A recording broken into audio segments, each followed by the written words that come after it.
while I struggled socially at school because I'm on the autistic spectrum, I did have a lot of very good teachers actually who really and learning support assistants who really supported me and took me through all of my that they helped me through everything I found difficult. Yeah. And it came naturally from there. I wanted to kind of be that person for the future kids. Joe Hammond is an inspiring music teacher at JNC Education. He joined us just a year ago, and his passion and enthusiasm for music teaching is just literally infectious on his learners. Today we talk about his gaming experience and how he links gaming into learning as a music teacher. How you do that, I don't know. Let's find out. And also how he uses autism to leverage the learning outcomes within all of his lessons. Joe is a fascinating and inspiring teacher. Let's learn more about Joe Hammond.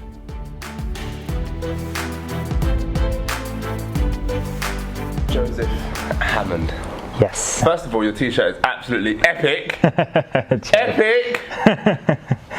Legendary orange t-shirt, item level question mark, soul-bound shirt, plus 250 awesomeness.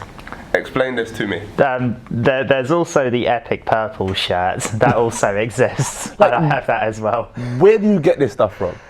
Because I'm a gamer, and it just every time I go to a gaming festival, I always get myself a new shirt, and I just could not resist this one. Man, it's one of my favourites. It's World of Warcraft, but it could be any RPG game. So you're a gamer. Yeah. You're also a teacher. Yeah. What are you most passionate about? This is a good one because I grew up playing loads of games with my brother but I think I always did say when I was at primary school, when I grow up I want to be a school teacher. Really? So I did say that quite a few times. Yeah, I didn't know. Why is that? Why did you want to be a school teacher? I don't know. I think while I struggled socially at school because I'm on the autistic spectrum, I did have a lot of very good teachers actually who really and learning support assistants who really supported me and took me through all of my that they helped me through everything I found difficult. Yeah. And I actually did pretty well at school. Brilliant. Not bad. Anyway, so I guess then when I grew up, I sort of found myself sort of getting a natural connection with a lot of the children I met. So I think sort of it came naturally from there. I wanted to kind of be that person for the future kids. Yeah. And whereabouts did you go to school? What was school like for you? I went to some of my local schools, sort of in Bushy near Watford, as I say, I didn't have a great time socially because I had to learn a lot of social skills, sometimes the hard way. Things that would come naturally to other people didn't come naturally to me, but I did. But I did get there, and actually my secondary school parmeters did comment on how much I had developed as a person over the years and sort of took on leadership roles like being a house captain and directing one of the choirs in our school and doing lots of things like that. So and that's credit to a lot of the adults that I had growing up teaching me. Yeah, so what you're saying is that you saw teachers who were inspiring, who were innovative and taking you on that journey, so you wanted to be an inspiration like them. Is that kind of right? That's pretty much it. It fits into the narratives that I talk about quite a lot, which is that you grow to where you see, right? It's like if you involve yourself, and Daniel Priestley talks about this a lot, where he says environment dictates performance. So what we see is like where we want to go, right? If you can't see it and it's not tangible to you, then how do you know that you're actually going to get there? So that's quite a powerful concept, in that you know, you saw those inspiring teachers and they inspired you to be who you are. What was it about those teachers that you found particularly inspiring for you? Well, I just think that I guess also because a lot of my year groups at primary school and secondary school, there was some challenging behaviour and some challenging circumstances, but I still achieved some good things, and I'm not talking about exam results. Yeah. I'm talking about the stuff I did outside of those exams, a lot of the extracurricular things that I chose to do. Yeah. But they were really beneficial for me. Yeah. So yeah. So with those, were you a person that did quite well in your exams, or were you sort of like middle of the line, a little bit like me, or? Average, I think. Yeah. So GCSE, I got 1 A star, 3 A's, and 7 Smashing, B's. by the way. Good. So not too bad. Hold on, wait. By the way, I would just class that as exceptional. See, you just shown me your level by saying not too bad at that. Yeah, carry on. Yeah, I guess coming from Parmeters, where like a lot of the top people got loads of A stars and A's, that felt like not too bad compared to others at that school. But, Got it. But I think yeah, as I say, it back then when I didn't want to feel that sense of competitiveness, but sometimes it can feel like that, especially when it comes to things like exams. Yeah. Are you quite competitive? Not. Well, I guess I can be, but I've learnt not to be competitive in a bad way. Sure. So like getting jealous of other people and things.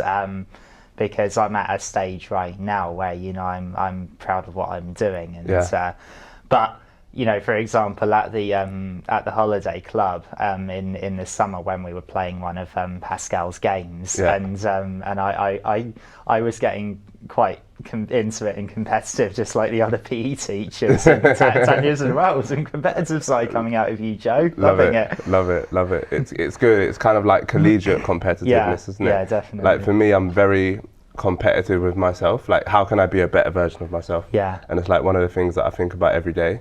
But when I used to play football, I used to be very competitive. Like I always wanted to win, but not to beat the other team, but to prove to myself that I was better than I was last week, and so on. Do you know what I mean? And this is what I even though I'm not into football myself, it's something that I really want to get across to the kids. Is some of the really bad behaviour that they see in the Premiership. That's not how you need to be. You don't need to be like that. Absolutely. You just play it for the love of the game. You don't need to get egotistical. You don't need to throw a tantrum when someone gets a red card or something like that. Yeah, which is one of the reasons why I used to, I still do, but I used to like go and watch women's football a lot more than I did men's. Yeah. Because just like the nature and the collegiality was about the technical aspects of the game, and the friendship and the sort of camaraderie within there. Yeah, my like dad's in a positive way. My dad's and my brother actually as well are pretty similar. I mean, they're not. They watch more lower league football now. Same, yeah. Because I mean, certainly my dad, what he sees when he sees the Premiership these days, and he used to be a big fan. Right. What he sees now is just far too much money and really bad behaviour. Yeah, got it. So talk me through the journey then. How did you get into, so you were in the choir and you were leading the choir at school. What was it that inspired you to become a music teacher, and talk us through that journey? Yeah, I think with the way that when I became an adult, the way that the exam systems were going and how intense and how rigorous it is, I just think I decided then, I couldn't put my kids through that. I couldn't. Wow. I don't want to, as a class teacher, sort of subject subject them to that level of intensity that's now expected in SATs. Yeah. Is there like a closing degree between like SATs and GCSEs in terms of the level of intensity now, or is it just like a feeling that children get at the time, and then once that sort of SATs time has passed, it kind of withers away?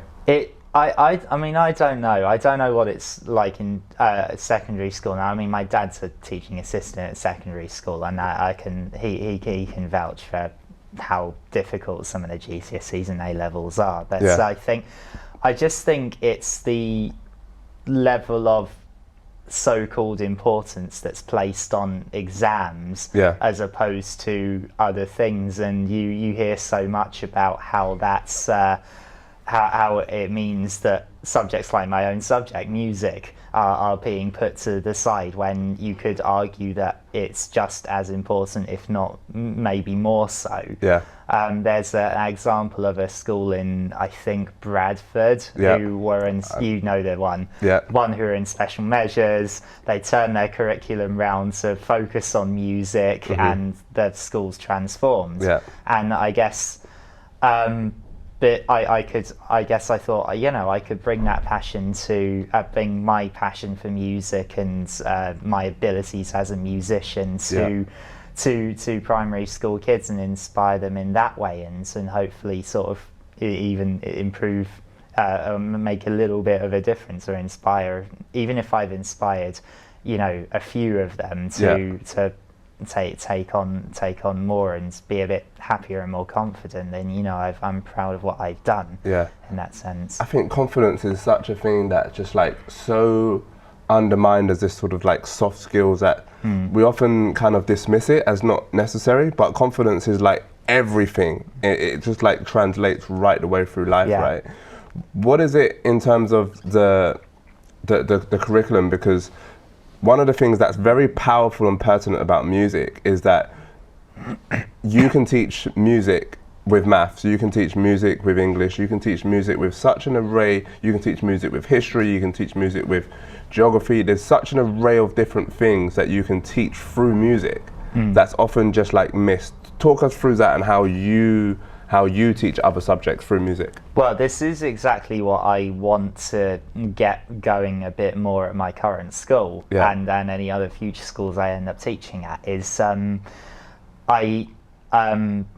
Sing Up, they don't have the awards anymore. There's a scheme for singing. They don't have the awards anymore, but they do have something similar, and I bought the handbook to sort of make the school a singing school, where it happens regularly, where I increase, even though I am the specialist music teacher, that doesn't mean I don't want the class teachers to just forget about it. Oh, that's my thing, because actually it can be a whole school thing.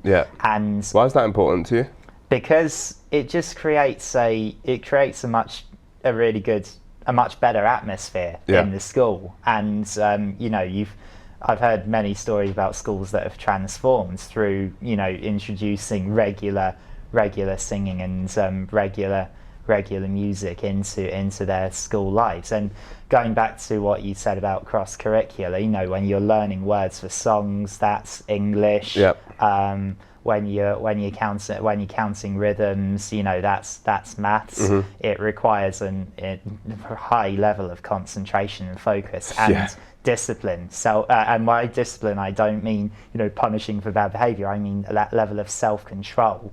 So something that I think can really make a difference to kids, certainly who would struggle to pay attention if they're having to sort of sit down and listen to input and then do some written work. That they would struggle with that at first, but if they could learn that level of self-control required to perform, to sing well, to be in time, then that's really going to help them with everything.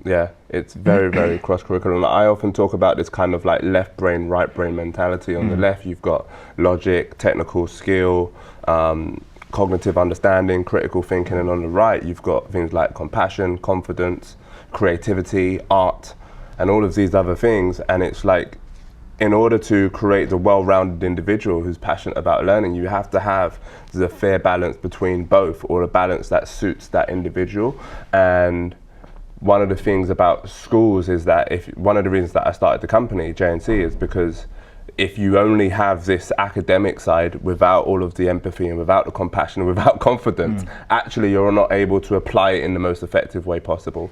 So that's one of the things that really inspires and fascinates me in terms of getting that balance and getting children in schools to understand that. Like, where do you see schools going if they solely focus on an academic curriculum? That would be a very sad world, I think. Very sad world.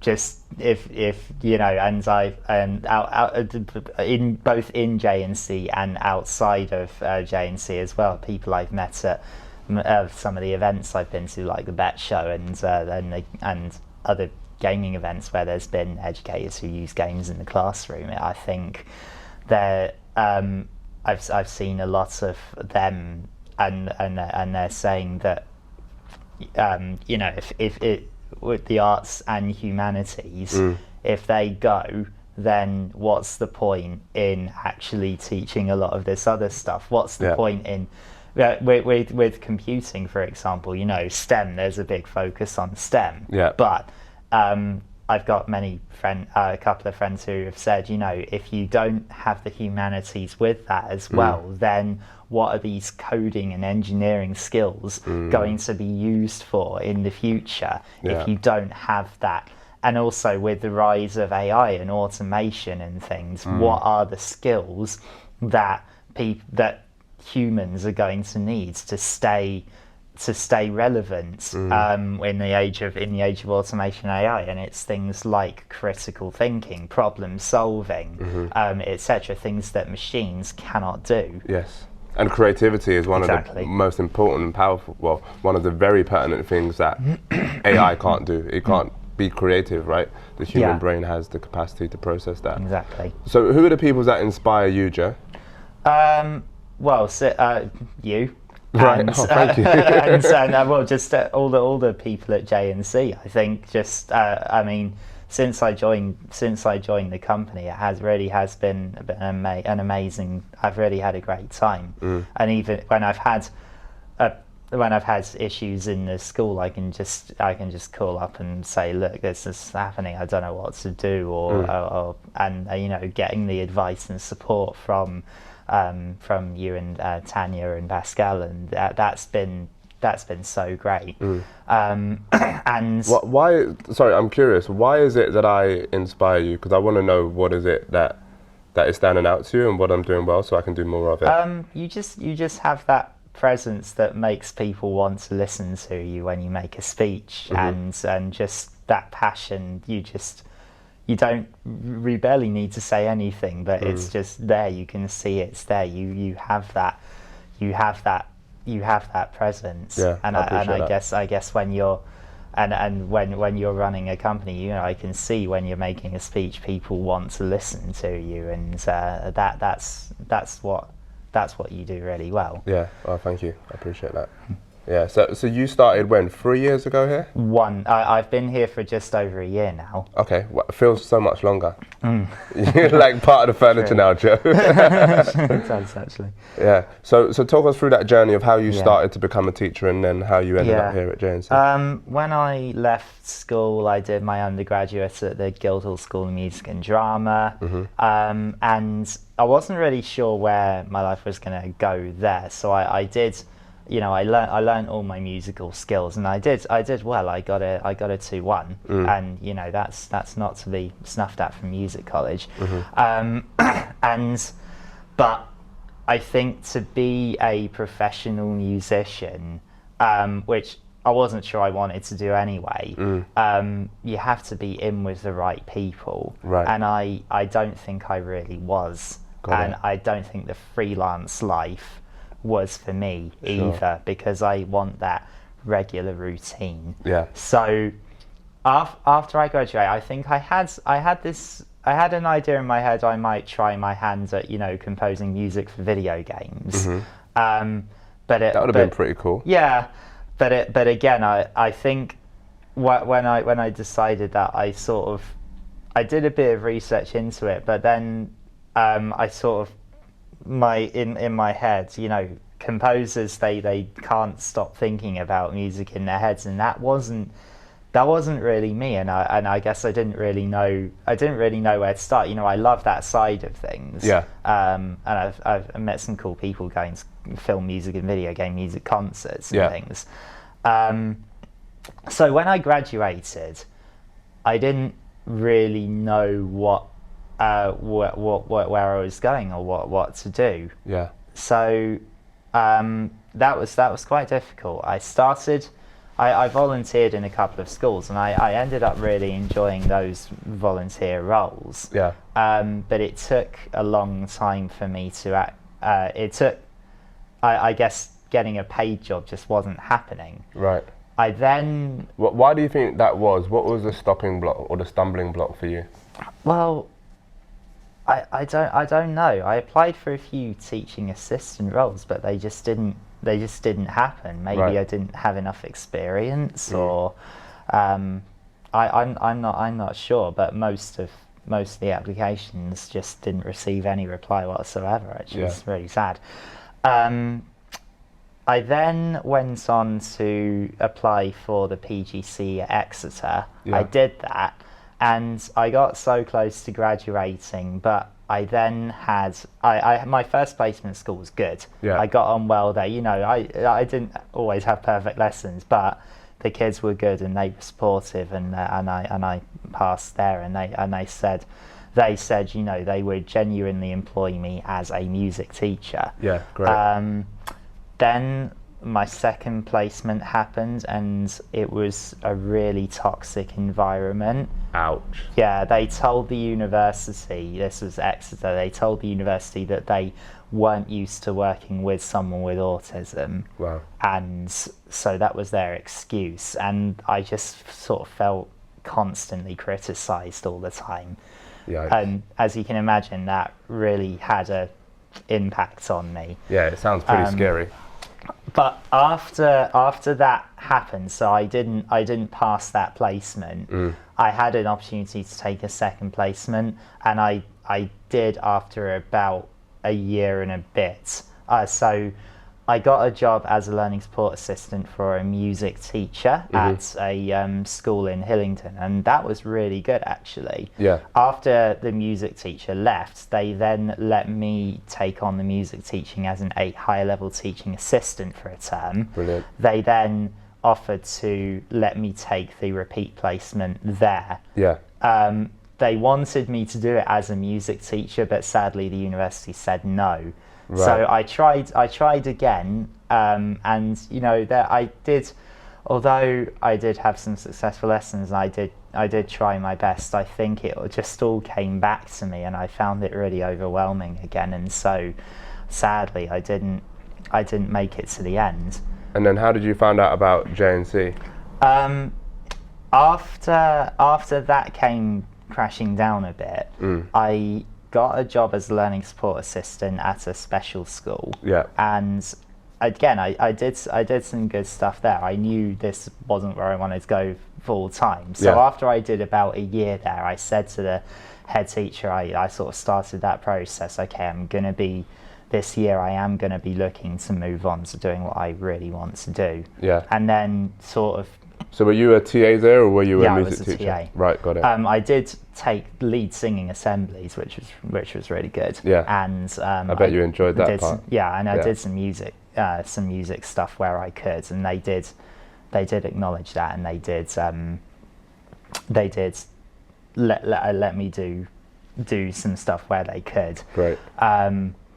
So I guess then I was looking specifically for music teacher jobs, and I sort of uploaded my CV to a couple of websites, and people got in touch. Not many actually had any specific music teacher roles. Yeah, it's quite scarce, isn't it? Yeah. So, but then when I found like 2 or 3 agencies that sort of did do specifically that. Yeah. and they were impressed with me, but they didn't have anything. Right. And one actually still, I'm sort of on their books, and they still email stuff to me, even though I'm here now. Yeah. But so I guess, but when I came to this office with my induction day with Joanne when she was still here, and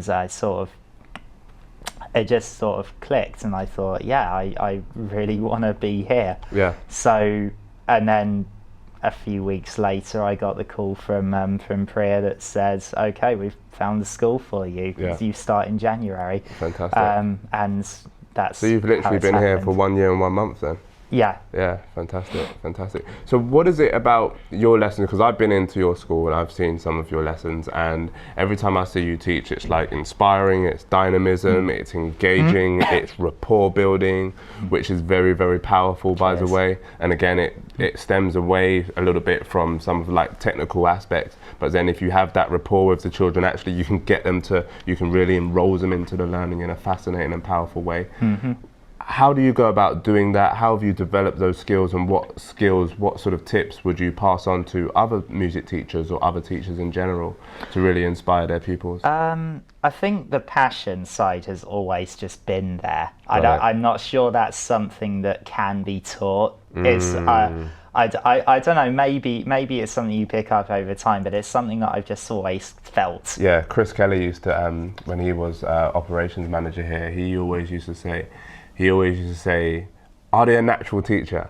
Yeah. And I still haven't fully got my head around that, but I totally get it. Like, it makes total sense, because like, to me, a lot of teaching became very natural, it was very organic. It was very much like, okay, I know this is how I'm going to share the information so that it connects with you on your level, and that you understand it as a 5-year-old or even as an 18-year-old. I used to teach adults and young adults as well. But it's really about finding that connection module to connect to the learner. So you say that that's something that's quite natural for you? Yeah, it's something that I've felt in every school life I've been in, really, whether that's been as an assistant or directly teaching them. And I think there is certainly things that can be learned from watching other people, and from going to training seminars and CPD and anything like that. And I think I saw some really good teaching. I also saw some not so good teaching. So I sort of learned a few do's and don'ts there. What were the don'ts for you? There were a couple of times where I saw teachers sort of being almost embarrassing the children in a way that, comparing who was better, which is an absolute no. That's going to completely destroy the other person's confidence. So that's definitely a don't. And so how do you get that balance between sort of like comparing results to help facilitate progress versus comparing results in a way in which humiliates or diminishes the other person? Yeah, well, in my subjects, for example, recently we've got a Sing Up Day coming up. So Sing Up, the online scheme, they have a Sing Up Day, and we're taking part. So on March 13th, loads of schools that sign up to Sing Up are going to be having a big singing celebration. There's a song. This year it's called One Moment, One People, and they want all schools to do that song, and then some schools are going to film it and send it to them, and they're going to make a full video of digital choir. It's going to sound really good.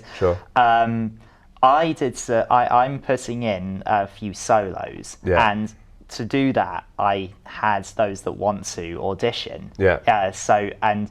But I did have some set rules. You can only try out once, and you must do it in front of your class.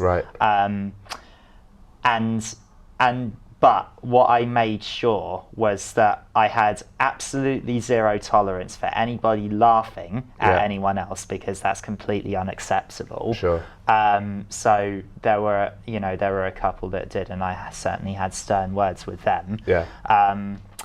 And also, I said, no matter what happens, you try. There are a few who sort of couldn't finish because they got upset. Yeah. Which happens in auditions, especially when you're that age, and it's really nerve-wracking, especially if it's the first time you've done it. But I sort of said, I'm still really proud of you, because do you know how much courage that takes? Absolutely. To get up there and do that. I also there was one TA once who sort of tried to encourage another child to do it that didn't want to, even though that child's a very good singer. And I said, no, can you not do that, please? Right.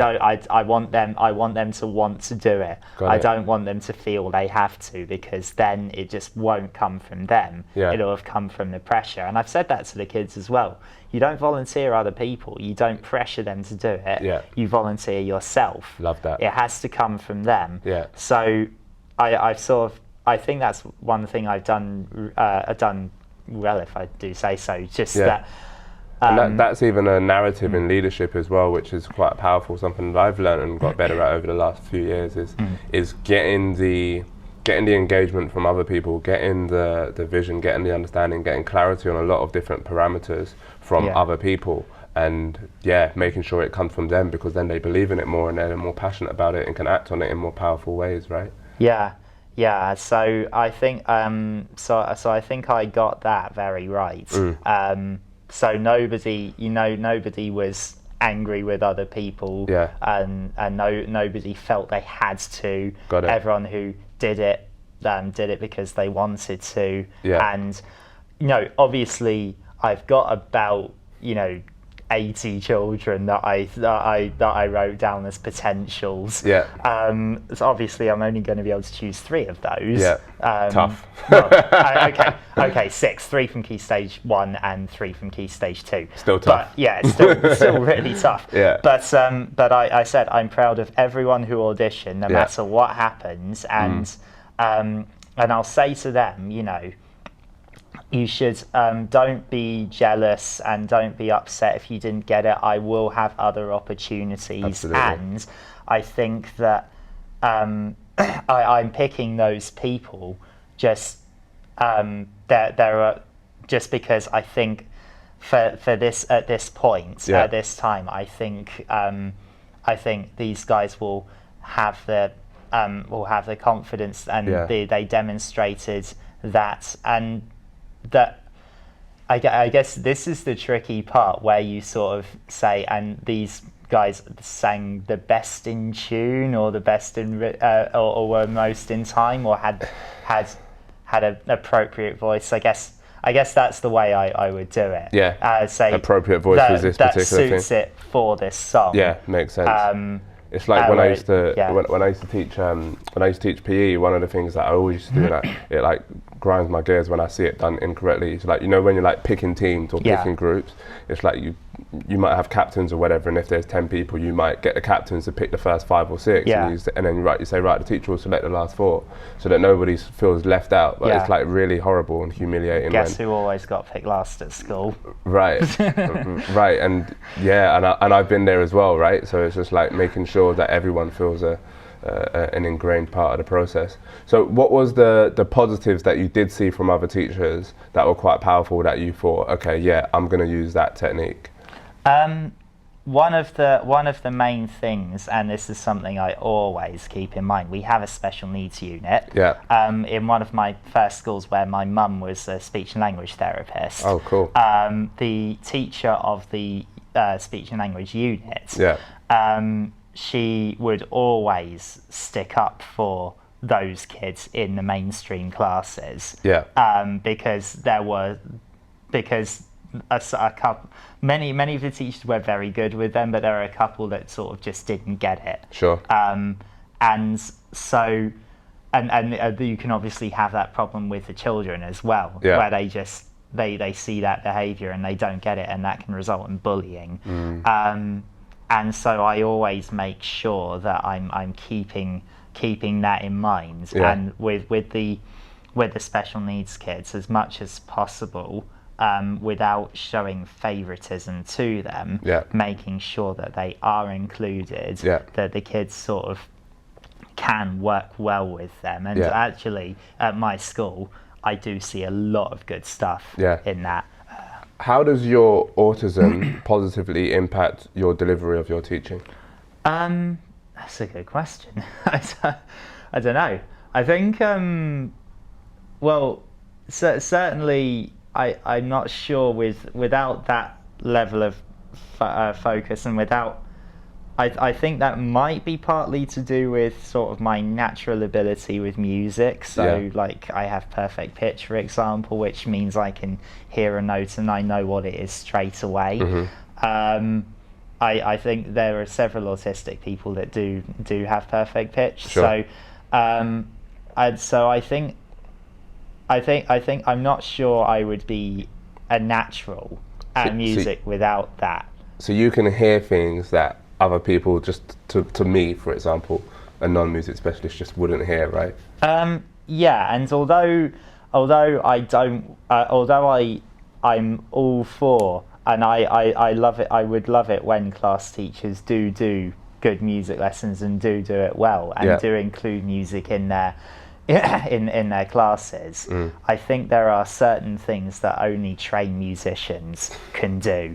What are those things? Touch on that. Well, I just think, for example, you know, if you've got an ability on and it doesn't necessarily have to be like university, music college trained, but if a teacher has an ability on a musical instrument, then naturally, you know, they're learning, as well as the technique of that instrument. They're learning musical skills while playing that instrument. They're learning how to be in time. They're learning how to be in tune, depending on what instrument it is. And how does it affect class teachers when they deliver? If they, for example, if they're a pianist, right, or someone that plays the guitar, how does that, from your standpoint, how does that impact the learning of the children in a positive way or a powerful way, or in some ways, how does it limit it? I'm all for, and I encourage as much as possible, people playing real instruments to accompany songs, to accompany or to do music in that way, because and I've heard this a couple of times. Oh, it's just so much easier using a backing track. But you're judging by your reaction, you know exactly what I'm thinking here. Heard it, seen it. But it's okay. It might be a little bit easier, but is it more impactful? Exactly. Yeah. So, you know, kids see a person, whether it's a child, a teacher, whatever, playing a real instrument, that immediately, even if they're used to it, you know, my kids are used to me playing the piano, my kids are used to me playing the guitar, trombone, etc. So, but I think there are some kids that, and in fact, I've had a couple that have asked me for private piano lessons. Yeah. I mean, just to cling on to that point while we're there, is because that's powerful, because what we spoke about before in terms of environment dictates performance. If children see you playing the piano, they believe it's possible for them to play the piano. Whereas, or whatever instrument it is, whereas if they always hear backing tracks, that doesn't become as visibly real and actualized to them that they can actually perform. They can actually play these instruments because they don't see other people, adults, playing it on a regular basis. So that in itself is very, very powerful. Yeah. Yeah. So as much as possible, if people play instruments, then I would really encourage them as teachers. Or if you've got a particularly talented student who could accompany, which has happened. More that's more secondary school than primary school, really. But it's helpful either way, right? Yeah. Absolutely. And I think there was actually one concert that I did back in Exeter, where our school were the only school where the kids they were playing ukuleles and singing songs. Yeah. So that was the only performance where the kids were accompanying themselves. Yeah. As opposed to one other school had a teacher play the piano, the rest used backing tracks. Got it. So, and although the deputy head of that school got a little bit smug about it, Yeah. in a way he's got a point. Yeah. You know, that's actually more powerful. Yeah. And that's why I'm doing at my school a lot of whole class ukulele, and I've got a ukulele club as well. And actually, there's a few kids there who've started as complete beginners, never played a ukulele before, and now the basic first four chords, C, A minor, F, and G, they're absolutely smashing it every time. So you know, I see that makes me very proud. Let's dive into a quick fire round, Joe. Okay. You've given some really powerful insights and experiences on your journey. Let's go into a quick fire round and just find out a little bit more about you. So Okay. what is the thing that comes into your mind? What's the first thing that comes into your mind when I say the word Minecraft? Creativity, Love that. building, Yeah. community. Yeah. I mean, okay, Minecraft is such a huge game, one of the most popular games of all time, that it's impossible to get all those millions of people in one community. But what I have seen is when I've been to, there's an event called Mindvention, Yeah. which I regularly go to and present at, Yeah. and we've sort of, the organisers, I've become really good friends with them, Yeah. and it just feels like a family. Yeah. So that's been really positive. And in Guildford there's the event called Club Minecraft. Yeah. Every month or so. They have what we call, do you know what a LAN party is? Like, you're not, yeah, 100% not. You wouldn't know. A LAN party Sounds fun though. A LAN party is where people bring their own computers, Yeah. hook them all up, Yeah. and we just have people just have a laugh playing games. Love it. And Club Minecraft is a specific one for that. And the guy who runs it, Matt, he's built, because you can do this in Minecraft, you can program your own sort of mini games within Minecraft, and Wow. he's done a few of those, and Yeah. so we play all of those on the server. And How do you use Minecraft to impact your teaching? yeah, I have done. In my current school, there's an IT company who was due to upgrade us to Windows 10, and they've not done their job properly. Right. So we haven't got it yet, even though I really, really want to, and I'm trying really hard It will to. happen. Hopefully, it will happen eventually. But in the past, and at events and at previous schools, I have run Minecraft clubs. Yeah. And Does it synergize with your actual music teaching in some way? Like, is there skills that you've learnt from Minecraft that you bring into your music teaching in the classroom? A little bit. I think I think there's a couple of good things you can do with Minecraft and music. There are blocks called note blocks, Yeah. and you can program those to play specific notes, Yeah. and then the amount of time it takes for them to pass through the redstone, which is the electricity in Minecraft. Yeah.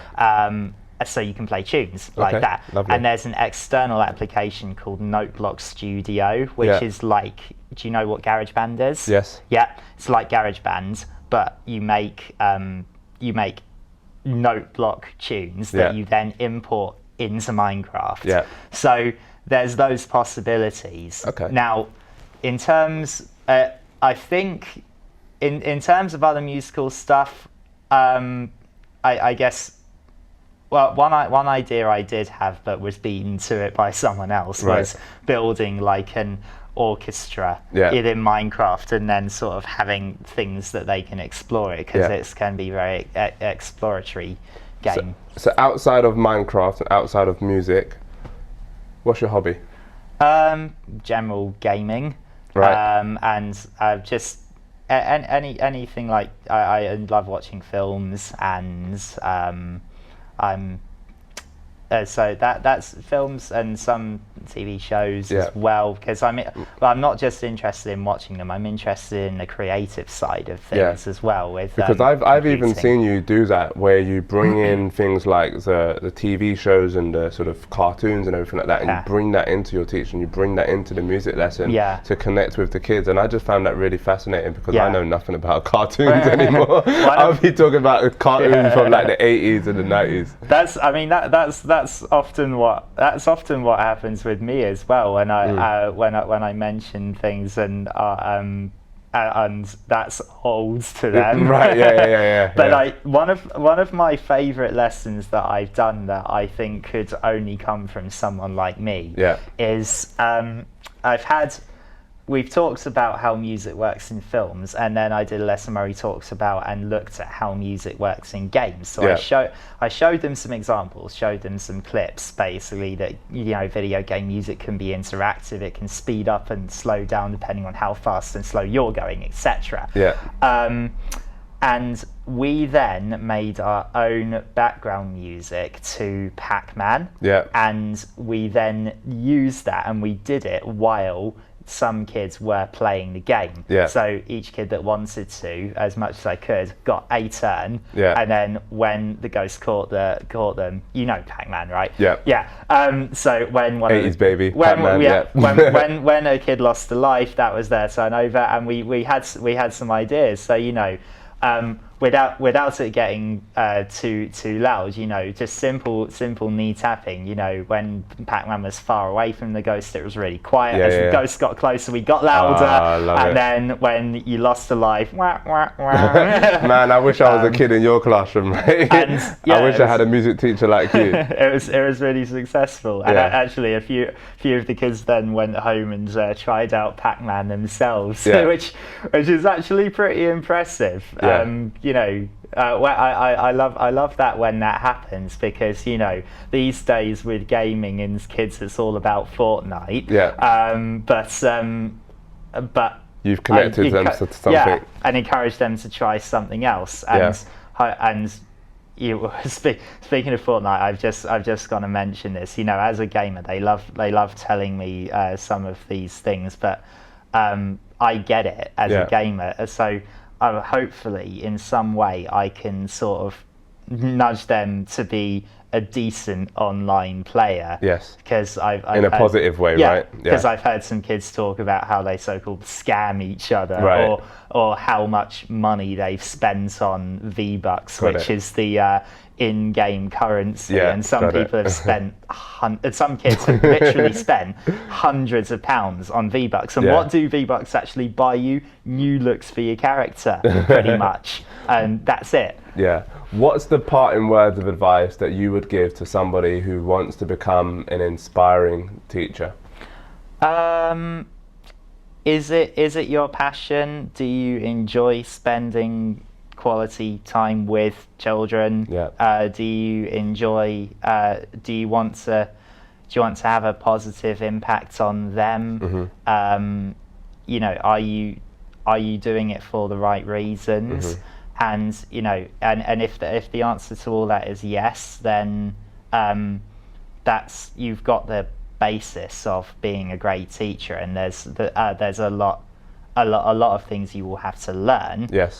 But you've got the basis there. And I think just never forget that passion, and never forget the reason why you wanted to become a teacher, even if things aren't going so well. That's one of the things that I always talk about here, is like when we talk about like recruiting teachers, one of the things that I used to ask all the time is, are they passionate? Are they positive? Are they passionate? Because that's like the undercurrent, right? If you've got that, then you can develop the technical skill on top. Joseph, it's been an absolute pleasure speaking with you, and your thoughts, your insights, your experiences are going to connect with the audience, and I'm sure they're going to pick up a ton of value from that. So thank you very much for coming down. Cheers, Jazz. Cheers, thank you. And by the way, just to say, we didn't speak about Joe saying I inspired him. That was like totally natural. I didn't pay you to say that. He's right. And he didn't pay me to do that. And we didn't speak about it off camera or anything like that, so I really appreciate it.